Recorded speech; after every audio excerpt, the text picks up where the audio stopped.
নমস্কার বন্ধুরা, আমি তনুশ্রী। তোমরা দেখছো আমার পেজে আইটি কেক কর্নার। আমি একটা ছোটখাটো বেকারি চালাই। তো এই কেকটা ক্রাম কোটিং করাই ছিল। তো আমার কাজ হচ্ছে কিছু ফ্লাওয়ার দিয়ে এই কেকটা আমার করার সময় কোনো প্রিপারেশন ছাড়াই কেকটা রেডি করতে চালু করেছিলাম। কাস্টমারের ডিমান্ড ছিল যে কোনো কেকে একটা ডিজাইন করে দিলেই হবে তোমার পছন্দের মতো।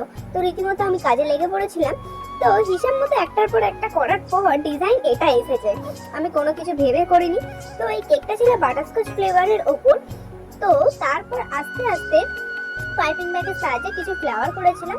ফ্লাওয়ার করে একটা নাম লিখে কেকের কাস্টমারের নাম লিখলাম। তো কাস্টমারের নাম লেখার পর আমি দেখছি জিনিসটা ভালো লাগছে না, তো আবার রিপিট করলাম জিনিসটাকে এ করে। কারণ কেক আর্টিস্টের যতই জিনিস হোক স্যাটিসফ্যাকশন কোথাও পায় না। তো আমি স্যাটিসফাইড না হওয়ার জন্য আমি আবার ইংলিশে লিখলাম, ভালোই লাগছে। তারপর আস্তে আস্তে কিছু সুগার বল অ্যাড করব।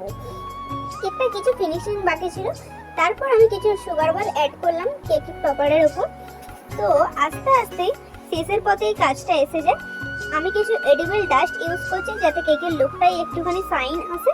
তো তোমাদের সাথে কথা বলতে বলতে কেকটা রেডি হয়ে গেছে। দেখো বন্ধুরা, তোমরা কেকটা দেখে তোমাদের কেমন লাগছে জানিও। আমার তো ভালোই লেগেছে, অবশ্যই জানিও কেমন হয়েছে। কোনো অর্ডার পারপাসে আমাকে ইনবক্স করতে পারো অথবা স্ক্রিনে দেওয়া নাম্বারে কন্ট্যাক্ট করতে পারো। আমি হাওড়ার মধ্যে সবকিছু ডেলিভার করি এবং মাকড়দা, আন্দুল, মৌরি এইসব জায়গাতেও আমি ডেলিভারি করি। চলো টাটা।